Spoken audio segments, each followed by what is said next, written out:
সেটা black magic, যোগ্যরা হয়ে যাচ্ছেন অযোগ্য। এবার মাদ্রাসায় দুর্নীতির খোঁজ, অভিযোগ উঠছে মাদ্রাসা নিয়োগে যোগ্য প্রার্থীদের নম্বর কমিয়ে অযোগ্যদের ঠাঁই দিচ্ছেন একাংশের পরীক্ষকরা।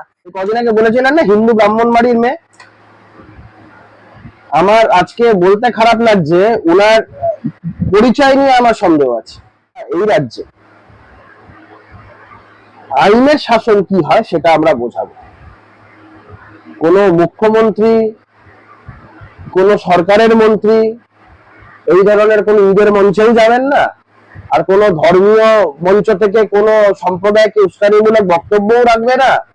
সেখানে কোনো বিশেষ সম্প্রদায়ের হিম্মত হবে না তখন রাস্তা গোটা আটকে নামাজ পড়া, ভোর 4টের সময় কানের মাথা খেয়ে যখন মানুষ গভীর নিদ্রা আচ্ছন্ন থাকে তখন জোরে জোরে আজান বাজানো, এগুলো সব উত্তরপ্রদেশ, গুজরাট সব জায়গায় বন্ধ। কিন্তু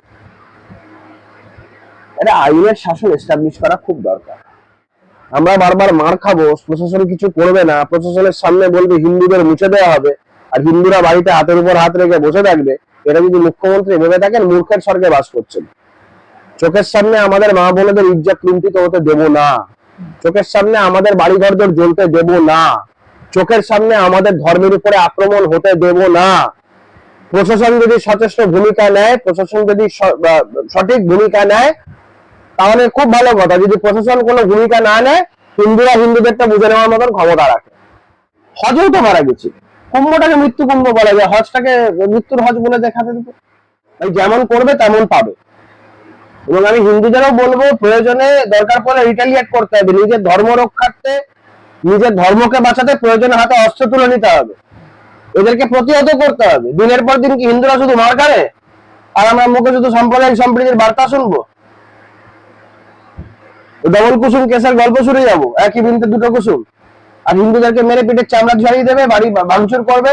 হিন্দুরা কতক্ষণ অব্দি অপেক্ষা করবে? আজ মোটা বাড়িতে হচ্ছে, কালকে যতক্ষণ অব্দি আমার বাড়িতে হচ্ছেন ততক্ষণ অব্দি অপেক্ষা করবো? হিন্দুদের পক্ষে কথা বলবো। আমরা যেখানে যেখানে হিন্দুরা আক্রান্ত হবে তাদের পাশে দাঁড়াবো, প্রয়োজনে হিন্দুদেরকে বলবো রিটালিয়েট করার কথা। এই মুখ্যমন্ত্রী যা পারছে বলে যাচ্ছে। 26 সালে সরকার পরিবর্তন হবে, প্রাক্তন মুখ্যমন্ত্রী হবেন, তার আগে যা পারছেন বলে যাচ্ছেন। দাঙ্গা করার অভিসন্ধি কোনোদিনই ভারতীয় জনতা পার্টির নেই, বা হিন্দু ধর্মের যারা মানুষজন আছে তাদের নেই। আমরা বারবার আক্রান্ত হলে আমরা রিটালিয়েট করব, এটা জোর গলায় বলছি। মমতা বন্দ্যোপাধ্যায় যে নিজের কতটা করুণ অবস্থা সেটা সবাই তো আমরা দেখতে পাচ্ছি, শুধু দলের বাইরে নয়, দলের ভেতরেও দলের লোকেরা মমতা ব্যানার্জির পক্ষে কথা বলছে না। দেখো কি করুণ অবস্থা, কালকে দেবাংশুকে দিয়ে পোস্ট করিয়েছে, দিদির কথা বলো রে, কথা বলো রে। কি খারাপ পরিস্থিতি, বুঝতে পারছো?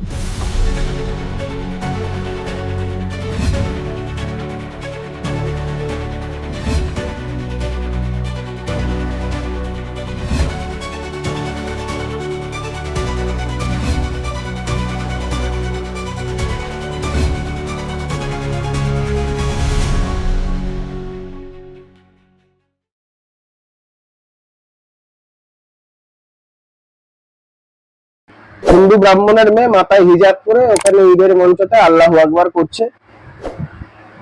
ধর্মীয় মঞ্চ থেকে যত রাজ্যের রাজনৈতিক উস্কানিমূলক বক্তব্য সব দিচ্ছে। এটা কোনো সাম্প্রদায়িকতা নয়। কিন্তু আমরা যখন হিন্দুদের পক্ষে কথা বলি, যখন হিন্দুরা আক্রান্ত তাদের পক্ষে কথা বলি, তখন আমরা সাম্প্রদায়িক। মুখ্যমন্ত্রী ঈদের জন্য বলেছেন কালকে যে আমি ঈদের জন্য তাড়াতাড়ি লন্ডন থেকে চলে এসেছি। লন্ডন থেকে কলকাতা ঈদের জন্য আসতে পারছেন, মোটাবাড়িতে হিন্দুরা মার খাচ্ছে, সেখানে যেতে পারছেন না কলকাতা থেকে। আমরা যখন সেই হিন্দুদের পক্ষে কথা বলছি, আমরা সাম্প্রদায়িক হয়ে যাচ্ছি।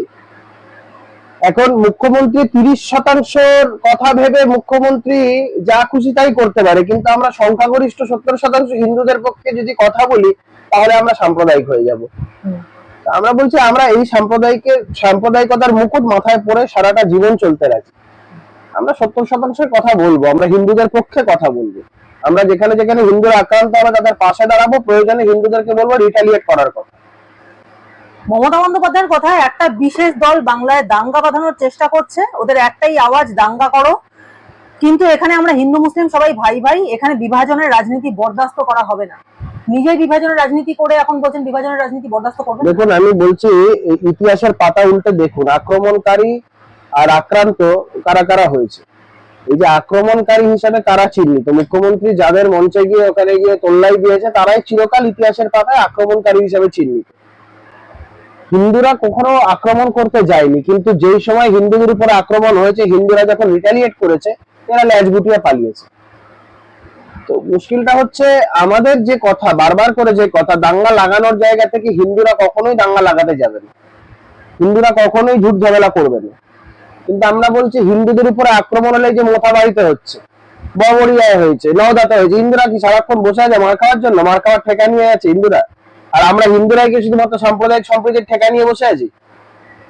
সাম্প্রদায়িক সম্প্রীতির নামক দোকানটি আমরা বন্ধ করে দিয়েছি, যেমন করবে তেমন পাবে। এবং আমি হিন্দুদেরও বলবো, প্রয়োজনে দরকার পড়লে রিটালিয়েট করতে হবে, নিজের ধর্ম রক্ষার্থে, নিজের ধর্মকে বাঁচাতে প্রয়োজনে হাতে অস্ত্র তুলে নিতে হবে, এদেরকে প্রতিহত করতে হবে। দিনের পর দিন কি হিন্দুরা শুধু মার খাবে আর আমরা মুখে শুধু সাম্প্রদায়িক সম্প্রীতির বার্তা শুনবো? ডবল কুসুম কেসের গল্প শুনে যাবো, একই বিনতে দুটো কুসুম? আর হিন্দুদেরকে মেরে পিঠে চামড়া ঝাড়িয়ে দেবে, বাড়ি ভাঙচুর করবে। হিন্দুরা কতক্ষণ অব্দি অপেক্ষা করবে? আজ মোটা বাড়িতে হচ্ছে, কালকে যতক্ষণ না অব্দি আমার বাড়িতে হচ্ছেন ততক্ষণ অব্দি অপেক্ষা করবো? ঈদের মঞ্চ থেকেই তিনি বলছেন হাম গন্দে ধর্ম কো নেহি মানতা হ্যায়। কত বড় দুর্ভাগ্য! এই কদিন আগে বলেছিলেন না হিন্দু ব্রাহ্মণ বাড়ির মেয়ে। আমার আজকে বলতে খারাপ লাগছে, ওনার পরিচয় নিয়ে আমার সন্দেহ আছে। একটা হিন্দু ব্রাহ্মণ বাড়ির মেয়ে, তিনি নিজের ধর্মকে কখনো গন্ধা ধর্ম বলতে পারে? তাহলে আপনি মিন করছেন এটা নিজের ধর্ম কি বললেন? আমি তো বলছি আমার ওনার পরিচয় সম্পর্কে আমার খুব সন্দেহ আছে, ওনার নিজস্ব পরিচয় সম্পর্কে আমার সন্দেহ আছে। একটা হিন্দু বাড়ির মেয়ে কখনো নিজের ধর্মকে গন্ধা ধর্ম বলতে পারে? মুসলমানদের ধর্মটাকে গন্ধা ধর্ম বলে দেখাচ্ছে। এই যে ওরা আজকে মোতাবাড়িতে এত মারছে, ধরছে, করছে, পুলিশের সামনে বলছে সব হিন্দুদের মুছে দেবো, পুলিশ অসহায়ের মতন দাঁড়িয়ে আছে, বলুক তো মুসলমানদের ধর্মটাকে গন্ধা ধর্ম। হিন্দুদের মহাকুম্ভ কিছু মানুষ মারা গেল, সেটা কখনোই কাম্য না, তাদের আমরা আত্মার শান্তি কামনা করি। হজেও তো মারা গেছে, কুম্ভটাকে মৃত্যু কুম্ভ বলা যায়, হজটাকে মৃত্যুর হজ বলে দেখাতে দিতে লজ্জা লাগে। আমি বারবার করে বলছি, আমার এই মমতা বন্দ্যোপাধ্যায় যে নিজেকে হিন্দু ব্রাহ্মণ কন্যা বলে আখ্যা দেয়, আমার তার পরিচয় সম্পর্কেও এখন যথেষ্ট সন্দেহ আছে। মুখ্যমন্ত্রীর পাশাপাশি বিজেপিকে কড়া হুঁশিয়ারি দিয়েছেন অভিষেক বন্দ্যোপাধ্যায়ও। গেরুয়া শিবিরকে আক্রমণ করে তিনি বলছেন ওরা বিভাজন চায়, ওদের প্ররোচনায় পা দেবেন না। যে বাংলা থেকে তারা 18টা সিট পেয়েছে, তার মধ্যে 6টা সিটে বাংলার মানুষই তাদের হারিয়ে দিয়েছে। অভিষেকের সাফ বার্তা, যারা বাংলাকে ভাগ করতে চাইছে তাদের মনে রাখা উচিত যে চাঁদ দেখে কুচির ঈদ পালন হয়, সেই চাঁদ দেখেই কিন্তু করোয়া চৌথে উপোস ভঙ্গ করা হয়। যে ছুরি দিয়ে আমরা ফল কাটি, আবার সেই ছুরি দিয়ে জেহাদিরা গলা কাটে। আমরা বলছি যে এই যে পরিস্থিতিটা আজকে তৈরি হচ্ছে, এই যে এত অহমিকা একটা বোধ চলে এসেছে তৃণমূল কংগ্রেসের নেতা নেত্রীদের মধ্যে, এটা 2006 সালে সিপিএম নেতাদের মধ্যেও ছিল। তৎকালীন মুখ্যমন্ত্রী প্রয়াত বুদ্ধদেব ভট্টাচার্য আমরা 235 ওরা 30 এই ধরনের কথাবার্তা বলার সাহসিকতা দেখিয়েছিলেন সেই সময়। তো তারপরে কি হয়েছে, পরবর্তী ফল আমরা সবাই জানি। সিপিএম এর কি অবস্থা হয়েছে, সিপিএম এর আজকে কি পরিস্থিতি, সেই করুণ দুর্দশার কথা আমরা সবাই জানি। মমতা বন্দ্যোপাধ্যায় বা তৃণমূল কংগ্রেসের বিভিন্ন নেতারা তাদের এই অহংকার বোধটা, তাদের যেটা কাজ করছে, এর ফল তাদেরকে ভুগতে হবে। 2026-এ ভারতীয় জনতা পার্টির সরকার তৈরি হলে আমরা এই রাজ্যে আইনের শাসন কি হয় সেটা আমরা বোঝাবো। কোন মুখ্যমন্ত্রী, কোন সরকারের মন্ত্রী এই ধরনের কোন ঈদের মঞ্চেও যাবেন না, আর কোন ধর্মীয় মঞ্চ থেকে কোন সম্প্রদায়কে উস্কানিমূলক বক্তব্যও রাখবে না। সেখানে কোনো বিশেষ সম্প্রদায়ের হিম্মত হবে না তখন রাস্তা গোটা আটকে নামাজ পড়া, ভোর 4টের সময় কানের মাথা খেয়ে যখন মানুষ গভীর নিদ্রা আচ্ছন্ন থাকে তখন জোরে জোরে আজান বাজানো, এগুলো সব উত্তরপ্রদেশ, গুজরাট সব জায়গায় বন্ধ। কিন্তু এটা আইনের শাসন এস্টাবলিশ করা খুব দরকার। বলছেন চাঁদ সূর্যের কোনো ধর্ম নেই, যে হাওয়ায় আমরা শ্বাস নিই সেই হাওয়ায় কোনো ধর্ম হয় না। রাহাত ইন্দোরির লেখা উদ্ধৃত করে বলছেন সভি কা খুন হ্যায় শামিল ইহা মিট্টি মে, কিসি কে বাপ কা হিন্দুস্তান থোড়ি হ্যায়। অভিষেক বলছেন বিশ্বাস করি ধর্ম যার যার, উৎসব সবার। কিসিকে বাপ কা হিন্দুস্তান থোড়ি হ্যায়, এই ধরনের কথাবার্তা তো অবশ্যই, কিন্তু এই কথাটা মাথায় রাখতে হবে বিজাতি তত্ত্বের ভিত্তিতে দেশটা ভাগ হয়েছিল। হিন্দুদের জন্য হিন্দুস্তান, যারা মুসলমান তাদের জন্য পাকিস্তান। যে সমস্ত মুসলমান মানুষ এখানে রয়ে গেছেন তাদের আমরা শ্রদ্ধা করি, তাদের আমরা ভালোবাসি। কিন্তু যেই সমস্ত মুসলমান মানুষ দেশকে ভালোবাসে না, যারা রাষ্ট্রবিরোধী, যারা হিন্দু ধর্মকে সম্মান করে না, এখানে হিন্দু ধর্মকে, এখানে পাকিস্তানে যান না, পাকিস্তানে গিয়ে করুন এসবগুলো, কে বারণ করেছে? বাংলাদেশে গিয়ে করুন, ওখানে হিন্দুদের কি করুণ অবস্থা সেখানকার মানুষজন জানে। বাংলাদেশে এখন হিন্দুদের কি অবস্থা সারা বিশ্ব দেখছে। আমরা বলছি যে হিন্দুদের জন্য হিন্দুস্তান, মুসলিমদের জন্য পাকিস্তান। সেই সমস্ত মুসলিম যারা এই দেশকে ভালোবাসে, যারা হিন্দু ধর্মকে সম্মান করে, আমরাও তাদেরকে সম্মান করি, ভালোবাসি। কিন্তু যে সমস্ত জেহাদি মানসিকতার মুসলমানরা রয়েছেন, যারা যারা রাষ্ট্র বিরোধী, যারা হিন্দু ধর্ম বিরোধী, তাদেরকে বলবো ভাই এই দেশটা তোমাদের নয়। आप लोगों के बाप का हिंदुस्तान नहीं है। আপনারা যারা বলছেন যে যারা किसी के बाप का हिंदुस्तान थोड़ी है, নিশ্চয়, কিন্তু এটা অ্যাপ্লিকেবল তাদের জন্য যারা দেশকে ভালোবাসে, যারা হিন্দু ধর্মকে সম্মান করে, যারা হিন্দু ধর্মকে অপমান করে, যারা হিন্দু ধর্মের প্রতি কুমন্তব্য করে, যারা দেশ বিরোধী চিন্তা ভাবনা রাখে, তাদের জন্য এই দেশটা নয়। এবং আমরা এটা বারবার বলছি, জোর গলায় বলছি, তাতে কেউ কিছু খারাপ ভাবলে আমাদের কিচ্ছু এসে যায় না। তৃণমূল সংসদ আরো কথা বলছেন যে কেউ বলছে হিন্দুরা বিপদে আছে, কেউ বলছে মুসলিমরা বিপদে আছেন, কিন্তু আমি বলবো বিজেপির বন্ধুরা চোখ ধর্মের চশমা খুলে দেখুন, পুরো হিন্দুস্তানই বিপদে আছে। হিন্দুস্তান কতটা বিপদে আছে, হিন্দুস্তান কতটা ভালো আছে, সেটা সারা পৃথিবীর মানুষ বুঝতে পারছে। আজকের যা পরিস্থিতি, আজকের যা অবস্থা, সারা বিশ্বের কাছে ভারতবর্ষের যা অবস্থা, সেটা যারা রাষ্ট্রবাদী, যারা দেশপ্রেমী, তারা সবাই বুঝতে পারছে। কিন্তু যারা দেশ বিরোধী, যারা রাষ্ট্র বিরোধী, তাদের চোখে তো হিন্দুস্তানটা ভালো লাগবে না, এই ভারতবর্ষটা তাদের চোখে ভালো লাগবে না। কারণ এখানে তো দেশ বিরোধী কোনো কার্যকলাপ বরদাস্ত করা হবে না। এখানে দেশ বিরোধী কার্যকলাপ করতে হলে সোজা জেলের ভেতরে ঢুকিয়ে দেওয়া হবে, তার বিরুদ্ধে যা যথাযথভাবে অ্যাকশন নেওয়া হবে। এখন উত্তরপ্রদেশে যান, যে সমস্ত দেশ বিরোধী মুসলমানরা রয়েছে, যারা জিহাদি মুসলমান যারা রয়েছে, তাদের ভালো লাগছে না উত্তরপ্রদেশে। কেন ভালো লাগছে না? কারণ সেখানে আইনের শাসন চলছে। রাস্তায় শুধুমাত্র ফেস টুপি পরে বেরিয়ে গেলে হেলমেট না পরার ছাড়পত্রটা সেখানে মিলছে না। সেখানে রাস্তা আটকে নামাজ পড়া যাচ্ছে না। সেখানে ভোর 4টে-5টার সময় লাউড স্পিকার বাজিয়ে তারস্বরে আজান চলছে না। ধর্মীয় আচার আচরণ শৃঙ্খলা মেনে হবে।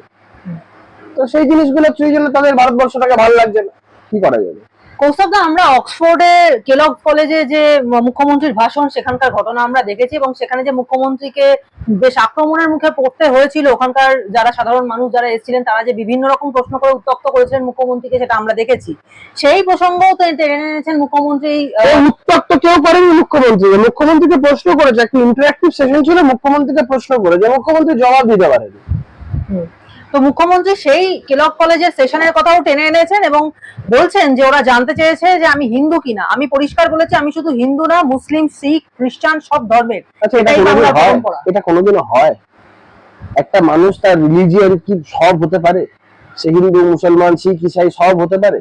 এটা বলে তো নিজের পরিচয়টাকে অপমান করছে। নিজের পরিচয়টাকে, আমি তো এই জন্যই বলেছি সন্দেহ আছে, নিজের পরিচয় সম্পর্কিত বিষয় এই জায়গাটা অপমানিত করছে, নিজের পরিবারের লোকজনকে অপমান করছে, নিজের পিতামাতাকে অপমান করছে। এটা কোনোদিনও হয়? আমি হিন্দু, মুসলমান, শিখ, ইসাই সবই এক হয়ে যাও? আমি হিন্দু এটা বলতে আমার লজ্জা হবে কেন? আমি হিন্দু এটা বলতে আমি গর্ববোধ করবো না কেন? মাথায় হিজাব পরে তো রেড রোডের মাঠে ছিলেন, দেখবো তো রামনবমীর মিছিলে, কোন রামনবমীর মিছিলে মাথায় ফেট্টি বেঁধে হাঁটেন? গেরুয়া ফেট্টি বেঁধে কোন রামনবমীর মিছিলটা হাঁটেন? মুখ্যমন্ত্রীর এই ধরনের কার্যকলাপ, বারংবার বলছি যে হিন্দুদেরকে আঘাত দেওয়া বা এইটা করার পরিকল্পিতভাবে তার জেহাদি ভোট ব্যাংকের জন্য, হিন্দুদের সেন্টিমেন্টে আঘাত দেওয়াটা খুব সোজা, তাই জন্য তিনি করছেন। আমি এখনো আপনাদের মাধ্যমে বলবো হিন্দু সমাজকে ঐক্যবদ্ধ হওয়ার জন্য। এটা অস্তিত্ব রক্ষার লড়াই, অস্তিত্বকে রক্ষা করার লড়াই। এরপরেই নাম না করে বাম বিজেপিকে আক্রমণ করে মুখ্যমন্ত্রী বলছেন যে ওরা একসঙ্গে টিকিট কেটে ওখানে গিয়ে ধর্মের রাজনীতি করতে চেয়েছিল, নতুন করে আবার দাঙ্গা বাঁধানোর চেষ্টা করবে, প্ররোচনায় পা দেবেন না। মনে রাখবেন আপনাদের সঙ্গে দিদি রয়েছে, বাংলায় বিভাজনের বামেদেরকে তো প্রাসঙ্গিক করছে মমতা বন্দ্যোপাধ্যায়। কোথায় বাম? এখানে সিপিএম এর কিছু নেই, ওখানে আবার এসে ভাই ইউকে হয়ে যাবে। প্রাসঙ্গিক তো করছে মমতা বন্দ্যোপাধ্যায়, নাহলে ব্যাগে করে এরকম ছবি নিয়ে ঘরে। মমতা বন্দ্যোপাধ্যায় এই রাজ্যে সিপিএম কে প্রাসঙ্গিক করার চেষ্টা করছে, মানে শূন্য থেকে মহাশূন্যে চলে যাওয়া সিপিএম কে, কারণ সিপিএম তো মমতা বন্দ্যোপাধ্যায় সুবিধা করছে। হিন্দু ভোট কেটে মমতা বন্দ্যোপাধ্যায়কে বিভিন্ন সিটে জিতিয়েছে তো লোকসভা নির্বাচন, বিভিন্ন জায়গায় করেছে। তো সিপিএম কে এই রাজ্যে প্রাসঙ্গিক করাটা মমতা বন্দ্যোপাধ্যায়ের পলিটিক্যাল স্ট্র্যাটেজি। আর মমতা বন্দ্যোপাধ্যায় যে নিজের কতটা করুণ অবস্থা সেটা সবাই তো আমরা দেখতে পাচ্ছি, শুধু দলের বাইরে নয়, দলের ভেতরেও দলের লোকেরা মমতা ব্যানার্জির পক্ষে কথা বলছে না। দেখো কি করুণ অবস্থা, কালকে দেবাংশুকে দিয়ে পোস্ট করিয়েছে, দিদির কথা বলো রে, কথা বলো রে। কি খারাপ পরিস্থিতি, বুঝতে পারছো? মুখ্যমন্ত্রী আরো বলছেন, যারা উল্টো পাল্টা বলছে বলতে দিন, কিন্তু তাতে কান দেবেন না, তাতে গুরুত্ব পেয়ে যাবে। লাল আর গেরুয়া এক হয়ে গিয়েছে, নিজেদের ইজ্জত রক্ষায় আমরা একাই 100। আপনাদের সবকা সাথ সবকা বিকাশের স্লোগান মিথ্যে। আমাকে যত পারুন গালাগালি দিন, আমার সঙ্গে আপনারা আছেন, আমি আর কিছু পরোয়া করি না। কোনো দাঙ্গা করতে দেবেন না। ওদের স্লোগান দাঙ্গা করো, আমাদের স্লোগান দাঙ্গা রোখো, ওদের ফাঁদে পা দেবেন না। এই মুখ্যমন্ত্রী যা পারছে বলে যাচ্ছে, 26 সালে সরকার পরিবর্তন হবে, প্রাক্তন মুখ্যমন্ত্রী হবেন, তার আগে যা পারছেন বলে যাচ্ছেন। দাঙ্গা করার অভিসন্ধি কোনোদিনই ভারতীয় জনতা পার্টির নেই, বা হিন্দু ধর্মের যারা মানুষজন আছে তাদের নেই। আমরা বারবার আক্রান্ত হলে আমরা রিটালিয়েট করব, এটা জোর গলায় বলছি। আমরা বারবার মার খাবো, প্রশাসন কিছু করবে না, প্রশাসনের সামনে বলবে হিন্দুদের মুছে দেওয়া হবে, আর হিন্দুরা বাড়িতে হাতের উপর হাত রেখে বসে থাকবে। এটা যদি মুখ্যমন্ত্রী ভেবে থাকেন, মূর্খের স্বর্গে বাস করছেন। চোখের সামনে আমাদের মা বোনেদের ইজ্জত লুণ্ঠিত হতে দেব না, চোখের সামনে আমাদের বাড়িঘরদের জ্বলতে দেব না, চোখের সামনে আমাদের ধর্মের উপরে আক্রমণ হতে দেব না। প্রশাসন যদি সচেষ্ট ভূমিকা নেয়, প্রশাসন যদি সঠিক ভূমিকা নেয়, তাহলে খুব ভালো কথা। যদি প্রশাসন কোনো ভূমিকা না নেয়, হিন্দুরা হিন্দুদেরটা বুঝে নেওয়ার মতন ক্ষমতা রাখে। রিটালিয়েট করলে কি হতে পারে, তারপরেরটা যা হওয়ার হবে, কনসিকুয়েন্সেস উইল ফলো। কিন্তু আমরা চোখের সামনে নিজেদের ধর্মকে এইভাবে মাটিতে মিশে যেতে দেখতে পারবো না, এটা মুখ্যমন্ত্রী বুঝে নিন ভালো করে। কিন্তু মিশে তো যাচ্ছে, কারণ একদিকে দেখুন সরস্বতী পুজোর জন্য হাইকোর্ট থেকে নির্দেশ নিয়ে আসছে। তাই তো বললাম যে দিনের পর দিন হচ্ছে, এবার রিটালিয়েশন করার সময়। বাংলাদেশ মোথাবাড়ি জ্বলছে, গোটা হিন্দু সমাজকে ঐক্যবদ্ধ হতে হবে, জাগ্রত হতে হবে, মাথায় রাখতে হবে যে আজ মোথাবাড়ি, কাল আপনার বাড়ি। যদি নিজের বাড়ির জন্য অপেক্ষা করে বসে থাকেন, তাহলে বসেই থাকবেন। হাই টাইম মাঠে নামুন। আর আরেকটা বিষয় নিয়ে জিজ্ঞাসা করতে ইচ্ছে করছে কৌস্তব দা, যে 200 বছরের ব্রিটিশ শাসনে আমাদের দেশের বহু মানুষকে কিন্তু প্রাণ দিতে হয়েছে। তাদের মধ্যে কিছু জনের নাম আমরা ইতিহাসের পাতায় দেখেছি, বহু মানুষ এমন আছে যারা ইতিহাসের পাতায় আসতে পারেননি, কিন্তু তারাও প্রচুর কষ্ট পেয়েছেন, তারাও নিজেদের প্রাণ দিয়েছেন দেশের জন্য। সেখানে দাঁড়িয়ে ইংরেজদের কাছে আমরা কৃতজ্ঞ, এমন কথা মুখ্যমন্ত্রী বলে এসেছেন সেই ইউকেতে দাঁড়িয়ে, লন্ডনে দাঁড়িয়ে। মুখ্যমন্ত্রী হয়ে এমন কথা তিনি বলতে পারলেন কি করে? একজন ভারতীয় হয়ে ভারতের ইতিহাসকে তিনি অগ্রাহ্য করে এত বড় কথা বলে আসতে কি করে পারলেন? আমাদের তো এটা লজ্জার বিষয় বলে মনে হচ্ছে। লজ্জা মানে চূড়ান্ত লজ্জা, চূড়ান্ত লজ্জা। এবং এই ধরনের দেশ বিরোধী মানসিকতার মুখ্যমন্ত্রী কেন কোনো সরকারি পদে থাকার যোগ্য তিনি নন। কিন্তু নিজের দেশকে ছোট করা, যে নিজের দেশকে ভালোবাসেন না, তিনি আর কি করবেন? তিনি তার এই দেশে রাজনীতি করার তার অধিকার আছে? এটা আমাদের মাথা হেড করে দিয়েছে, মানে ব্রিটেনের মাটিতে আমাদের নিজেদের মাথা হেড করে দিয়েছে। পিভি নরসিমহা রাও একটা সময় দেশের প্রধানমন্ত্রী ছিলেন, ইউনাইটেড নেশনসে সরকারের পক্ষে কথা বলার জন্য অটল বিহারী বাজপেয়ীকে পাঠিয়েছিলেন। সেখানে অটল বিহারী বাজপেয়ী যখন বক্তৃতা করেছিলেন, কোন সময় তিনি সরকারের বিরোধী এটা বোঝানোর জন্য সরকারকে কোনো সময় বিড়ম্বনায় ফেলেননি। তিনি সরকারের পক্ষে কথা বলেছিলেন ইউনাইটেড নেশনসে, দেশের মাথা উঁচু করেছিলেন, দেশের নাম উজ্জ্বল করেছিলেন। এটাই তফাৎ ভারতীয় জনতা পার্টির কারোর সাথে অন্যান্যদের। আমাদের কাছে দেশ আগে, তারপর সবকিছু। সেটা ব্ল্যাক ম্যাজিক, যোগ্যরা হয়ে যাচ্ছেন অযোগ্য। এবার মাদ্রাসায় দুর্নীতির খোঁজ, অভিযোগ উঠছে মাদ্রাসা নিয়োগে যোগ্য প্রার্থীদের নম্বর কমিয়ে অযোগ্যদের ঠাঁই দিচ্ছেন একাংশের পরীক্ষকরা। ইতিমধ্যে কলকাতা হাইকোর্টে এই প্রসঙ্গে একটি রিপোর্ট পেশ করেছে সেন্ট্রাল ফরেন্সিক সায়েন্স ল্যাবরেটরি বা সিএফএসএল। কি বলবেন? মমতা বন্দ্যোপাধ্যায় এই গোটা বিষয়টাই এইভাবেই চালাতে চান, যাতে করে বেকার ছেলেমেয়েরা চাকরি না পায়। তাদের দিনের পর দিন এই পরিস্থিতিটা যে তৈরি হচ্ছে, চাকরি নিয়ে যে জট তৈরি হচ্ছে, এর পেছনে আমি মনে করি মমতা বন্দ্যোপাধ্যায়ের একটা সুচারু চিন্তা ভাবনা রয়েছে। প্রত্যেকটা নিয়োগ প্রক্রিয়া এমন কিছু করা যাতে করে গোটা চাকরির প্রক্রিয়াটা আটকে যায়। কারণ সরকারটা তো প্র্যাকটিক্যালি ভিখারি সরকার হয়ে গেছে, কোনো রেভিনিউ জেনারেশন নেই, কোনো বিজনেস, ডায়ালগের উপরে সরকার চলছে। তো এছাড়া উপায় নেই। একটা শেষ প্রশ্ন করবো দাদা, যে আপনি কিছুক্ষণ আগেই বললেন যে তৃণমূলের আইটি সেলের প্রধান দেবাংশু ভট্টাচার্য একটা পোস্ট করেছেন, সেই পোস্টে তিনি লিখেছেন যে নেত্রীর অপমানে কেন সবাই চুপ থাকেন, লড়াইয়ের সময় কেন ঘুমন, অসময় কোথায় হারিয়ে যান, এবং এলাকায় একটা মিছিল কেন বার করেন। বললাম মমতা বন্দ্যোপাধ্যায় কত করুণ পরিস্থিতি, এখন দেবাংশুকে দিয়ে পোস্ট করা তো তৃণমূলের লোকেরা মমতা ব্যানার্জির পক্ষে কথা বলছেন, এর থেকে খারাপ পরিস্থিতি আর কি হতে পারে। কিন্তু হঠাৎ করে কি হলো যে তিনি এই জাতীয় এত লম্বা পোস্ট করতে বাধ্য হলেন? সে ওর একটুখানি দলে নাম্বার বাড়ানোর জন্য, তো কত আমি কত বড় চামচা এটা বোঝানোর জন্য, কিন্তু খারাপ পরিস্থিতি, এটা খুব খারাপ পরিস্থিতি। তৃণমূল কংগ্রেসের মধ্যে মমতা বন্দ্যোপাধ্যায়ের এই পরিস্থিতিটা অত্যন্ত করুণ, দেখে খারাপ লাগছে, দুঃখ লাগছে। তৃণমূল কংগ্রেস তো বারবারই বলছে যে 2026-এর ভোটে তারাই রাজার মতো জিতে আসবেন, তাহলে সেখানে কি মনে করছেন যে তৃণমূলের অবস্থা এতটাই খারাপ? সেটা ভোটের রেজাল্ট যখন বেরোবে তখন বাংলার মানুষ দেখতে পারবে 70% ক্ষমতা বেশি না 30% ক্ষমতা বেশি।